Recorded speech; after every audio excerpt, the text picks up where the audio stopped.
আকাশবাণী খবর পড়ছি শঙ্কর মুখোপাধ্যায়। বিশেষ খবর।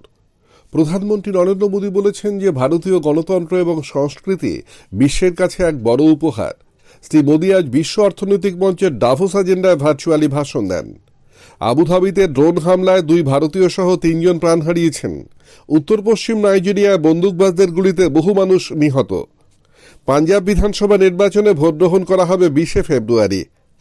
দেশে কোভিড টিকাকরণ 157,99,00,000 ছাড়িয়ে গেছে। কেন্দ্রীয় স্বাস্থ্য মন্ত্রক বয়স্ক কোভিড রোগীদের জন্য নতুন নীতি নির্দেশিকা জারি করেছে।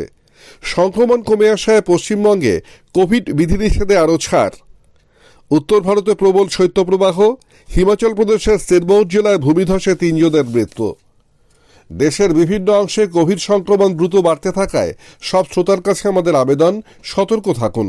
পুরো ডোজ টিকা নিন এবং 15 থেকে 18 বছর বয়সী ছেলেমেয়ে সহ অন্যদেরও টিকা নিতে সাহায্য করুন। করোনা ভাইরাসের নতুন অমিক্রন ভ্যারিয়েন্ট উদ্বেগের কারণ হয়ে ওঠায় সুরক্ষিত থাকতে এই 3টি সহজ পদক্ষেপ মেনে চলুন। মাস্ক পরুন, নিরাপদ দূরত্ব বজায় রাখতে 2 গজ দূরে থাকুন, হাত আর মুখ পরিষ্কার পরিচ্ছন্ন রাখুন। কোভিড নিয়ে যে কোনো তথ্য পরামর্শ পেতে জাতীয় হেল্পলাইন নম্বর হল 011239780046 এবং 1075। আসছে বিস্তারিত খবরে। প্রধানমন্ত্রী নরেন্দ্র মোদী বলেছেন যে ভারতীয় গণতন্ত্র এবং ভারতের সাংস্কৃতিক বৈচিত্র্য বিশ্বকে এক অনুপম উপহার দিয়েছে। গণতন্ত্রের প্রতি ভারতের আস্থা এতে আরও অটুট বলে প্রমাণিত হয়েছে। শ্রী মোদী আজ বিশ্ব অর্থনৈতিক মঞ্চের ডাভোস এজেন্ডায় ভার্চুয়ালি বিশেষ ভাষণ দিচ্ছিলেন। भारत जैसी मजबूत डेमोक्रेसी ने पूरे विश्व को एक खूबसूरत उपहार दिया है, एक बुके ऑफ होप दिया है। इस बुके में है हम भारतीयों का डेमोक्रेसी पर अटूट ट्रस्ट। इस बुके में है 21वीं सदी को एम्पावर करने वाली टेक्नोलॉजी। इस बुके में है हम भारतीयों का टेम्परामेंट, हम भारतीयों का टैलेंट। जिस मल्टीलिंगुअल मल्टीकल्चरल माहौल में हम भारतीय रहते हैं, वो भारत ही नहीं बल्कि पूरे विश्व की बहुत बड़ी ताकत है।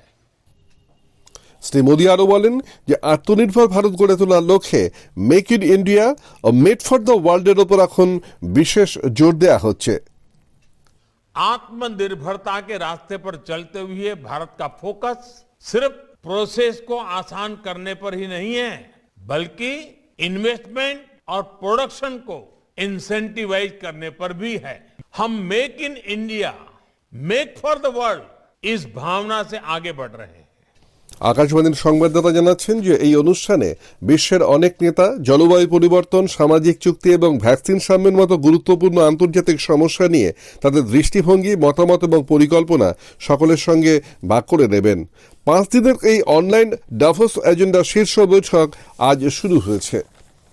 কেন্দ্রীয় ক্ষুদ্র ও মাঝারি শিল্প উন্নয়ন মন্ত্রী নারায়ণ রানে আজ দুবাইয়ে ওয়ার্ল্ড এক্সপোর ভারতীয় এমএসএমই প্যাভিলিয়নের ভার্চুয়ালি উদ্বোধন করেছেন। ভারতীয় অর্থনীতিতে এমএসএমই ক্ষেত্রের অবদান এতে তুলে ধরা হয়েছে। চীনে কোভিড অতিমারির মধ্যে বিদ্যুৎ ঘাটতি, জমিবাড়ির ব্যবসায় মন্দা এবং ভোগ্য ব্যয় কম হওয়া সত্ত্বেও 2021-এ জিডিপির বিকাশ হার 8.1% রেকর্ড করা হয়েছে। সরকারি হিসেব মতো চীনের জিডিপির পরিমাণ 18 ট্রিলিয়ন মার্কিন ডলার। আবুধাবিতে অ্যাডনক তেল কোম্পানির ডিপোর কাছে 3টি তেলের ট্যাঙ্কে আজ বিস্ফোরণ ঘটে। এতে 3 জন প্রাণ হারিয়েছেন, জখম কম করেও 6 জন। আমির শাহের পুলিশ জানিয়েছে যে এর পেছনে ড্রোন হামলা থাকতে পারে। বিস্ফোরণের পর আগুন নতুন বিমানবন্দর এলাকার নির্মাণ চত্বরে ছড়িয়ে পড়ে। নিহতদের মধ্যে 2 জন ভারতীয় এবং 1 জন পাকিস্তানি নাগরিক। আহতদের পরিচয় এখনো পাওয়া যায়নি।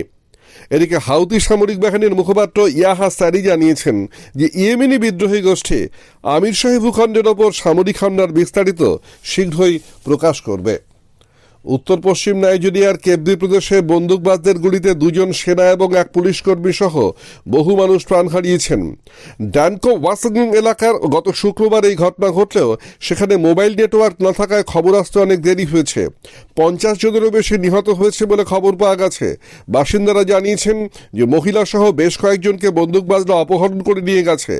গ্রাম প্রধানের ভাগ্য এখনও অজানা। কেব্বির পার্শ্ববর্তী জামফারায় এ মাসের গোড়ায় বন্দুকবাজরা 2 শতাধিক লোককে হত্যা করেছিল। এ খবর আপনারা শুনছেন আকাশবাণী থেকে। পাঞ্জাব বিধানসভা নির্বাচন 14 থেকে পিছিয়ে 20 ফেব্রুয়ারি করা হয়েছে।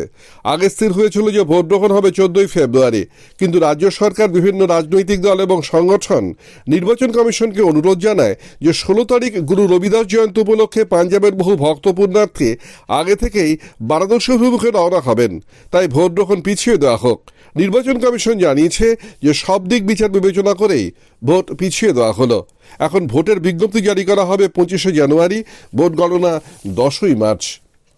পাঞ্জাবের কংগ্রেস নেতা এবং দুবারের এমএলএ লব কুমার গোল্ডি কয়েকশো সমর্থক নিয়ে আজ পাঞ্জাব লোক কংগ্রেসে যোগ দিয়েছেন। প্রাক্তন মুখ্যমন্ত্রী ক্যাপ্টেন অমরিন্দর সিং এর নেতৃত্বের প্রতি তার পূর্ণ আস্থা রয়েছে বলে গোল্ডি জানিয়েছেন। দেশে পর্যন্ত কোভিড টিকাকরণ 157 কোটি 99 লক্ষ ছাড়িয়ে গেছে। এর মধ্যে 91 কোটি 41 লক্ষের বেশি প্রথম ডোজ এবং 66 কোটি 7 লক্ষের বেশি দ্বিতীয় ডোজ। বুস্টার ডোজ দেওয়া হয়েছে 49 লক্ষ 35 হাজারের বেশি। কেন্দ্রীয় স্বাস্থ্য মন্ত্রকের সকালের রিপোর্ট অনুযায়ী 24 ঘন্টায় 1,51,740 জন সুস্থ হয়েছেন। জাতীয় আরোগ্যের হার এখন 94.27%। একদিনে নতুন করে কোভিড আক্রান্ত হয়েছেন গতকালের চেয়ে প্রায় 13,000 কম, 2,58,089 জন। দেশে এখন অ্যাক্টিভ কেসের সংখ্যা 16,56,000-এর কিছু বেশি। মোট সংক্রমিতের যে 4.43%। এই সময় আরও 385 জনের মৃত্যু হয়েছে। রোববার নমুনা পরীক্ষা অনেকটা কম হওয়ায় পশ্চিমবঙ্গে দৈনিক করোনা সংক্রমণ আজ প্রায় 5,500 কমে 9,385 হয়েছে। গতকাল এই সংখ্যা ছিল 14,938। মৃত্যুর সংখ্যা 36 থেকে কমে হয়েছে 33। সংক্রমণ হার কমে হয়েছে 26.43%। কলকাতায় এই সময় 1,879, উত্তর 24 পরগনা 1,863, বীরভূমে 564 এবং হুগলিতে 552 জন নতুন করে সংক্রমিত হয়েছেন। এদিকে সংক্রমণ নিম্নমুখী হওয়ায় পশ্চিমবঙ্গ সরকার কোভিড বিধিনিষেধে কিছুটা ছাড় দেবার কথা ঘোষণা করেছে। 50% গ্রাহক নিয়ে রাত 9টা পর্যন্ত জিম খোলা রাখা যাবে। খোলা জায়গায় আসন সংখ্যার 50% দর্শক নিয়ে যাত্রা মঞ্চস্থ করার অনুমতি দেওয়া হয়েছে। কোভিড বিধি মেনে সিনেমা এবং টিভি সিরিয়ালের আউটডোর শুটিংও করা যাবে। কেন্দ্রীয় স্বাস্থ্য মন্ত্রক বয়স্ক কোভিড রোগীদের জন্য নতুন নীতি নির্দেশিকা জারি করেছে। এই নতুন নির্দেশিকায় টিবিকে কোভিড-19-এর জন্য উচ্চ ঝুঁকিপূর্ণ রোগের তালিকায় আনা হয়েছে। ষাটোর্ধ্ব লোকেদের ক্ষেত্রে হৃদরোগ, উচ্চ রক্তচাপ, ডায়াবেটিস, এইচআইভি, ফুসফুস, কিডনি, লিভারের রোগ, স্নায়ুরোগ এবং স্থূলতা উচ্চ ঝুঁকিপূর্ণ রোগের তালিকায় রয়েছে। অক্সিজেন সাপোর্ট নেই অথবা বাড়িতে ব্যবস্থা নেই এমন রোগীদের রেমডেসিভির না দেওয়ারও পরামর্শ দেওয়া হয়েছে। বাংলাদেশ সরকার কোভিড টিকার বুস্টার ডোজ দেবার ন্যূনতম বয়স 60 থেকে কমিয়ে 50 বছর করেছে।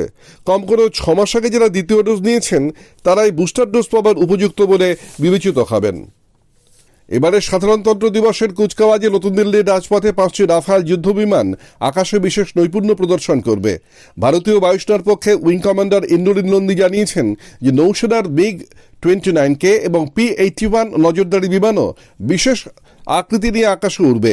স্বাধীনতার 75 বছরে 17টি জাগুয়ার বিমান আজাদিকে অমৃত মহোৎসবের অঙ্গ হিসেবে 7-5-এর আকৃতি ফুটিয়ে তুলবে আকাশে। রাজপথের বর্ণাঢ্য কুচকাওয়াজের সময় স্থল, বায়ু এবং নৌসেনার 75টি বিমান অংশ নেবে বলে জানানো হয়েছে। পাঞ্জাব, হরিয়ানা এবং দিল্লিতে আগামী দুদিন তীব্র শৈত্যপ্রবাহ চলবে বলে আবহাওয়া দপ্তর পূর্বাভাস দিয়েছে। এদিকে হিমাচল প্রদেশের সিরমৌর জেলায় পাউন্টা সাহিব সিনাই মিনাস জাতীয় মহাসড়কের কাছে ভূমিধসে 3 জন প্রাণ হারিয়েছেন। জাতীয় সড়কে ধর্ষণের সময় এই বিপত্তি ঘটে। মার্কিন যুক্তরাষ্ট্র এবং কানাডার বিভিন্ন অংশে প্রবল তুষারঝড় চলছে। ভারী তুষারপাত এবং বরফে বিস্তীর্ণ এলাকা ঢেকে পড়েছে। ভারী তুষারপাত এবং বরফে বিস্তীর্ণ অঞ্চল ঢাকা পড়েছে। 8 কোটিরও বেশি মানুষকে সতর্ক করে দেওয়া হয়েছে। মার্কিন যুক্তরাষ্ট্রের দক্ষিণ পূর্বের কয়েকটি প্রদেশে 1,45,000-এর বেশি মানুষ বিদ্যুৎবিহীন। প্রশান্ত মহাসাগরীয় দ্বীপ টোঙ্গাতে আগ্নেয়গিরির অগ্নুৎপাতের পর সামুদ্রিক জলোচ্ছ্বাস দেখা দিয়েছে। গলিত লাভা আর ছাইয়ে ঢেকে গেছে টোঙ্গার স্থলভাগ। যোগাযোগ বিচ্ছিন্ন। ক্ষয়ক্ষতি নিরূপণ করতে নিউজিল্যান্ড টোঙ্গাতে একটি বিশেষ বিমান পাঠিয়েছে। শেষ করার আগে খবরের বিশেষ কিছু অংশ আবার পড়ছি। প্রধানমন্ত্রী বলেছেন যে ভারতীয় গণতন্ত্র এবং সংস্কৃতি বিশ্বের কাছে এক বড় উপহার। শ্রী মোদী আজ বিশ্ব অর্থনৈতিক মঞ্চের ডাভোস এজেন্ডায় ভার্চুয়ালি ভাষণ দেন। পাঞ্জাব বিধানসভা নির্বাচনে ভোট গ্রহণ করা হবে 20 ফেব্রুয়ারি। কেন্দ্রীয় স্বাস্থ্য মন্ত্রক বয়স্ক কোভিড রোগীদের জন্য নতুন নীতিনির্দেশিকা জারি। কেন্দ্রীয় স্বাস্থ্য মন্ত্রক বয়স্ক কোভিড রোগীদের জন্য নতুন নীতি নির্দেশিকা জারি করেছে। সংক্রমণ কমে আসায় পশ্চিমবঙ্গে কোভিড বিধিনিষেধে আরও ছাড়। হিমাচল প্রদেশের সিরমৌর জেলায় ভূমিধসে 3 জনের মৃত্যু। খবর আজকের মতো এখানেই শেষ হলো।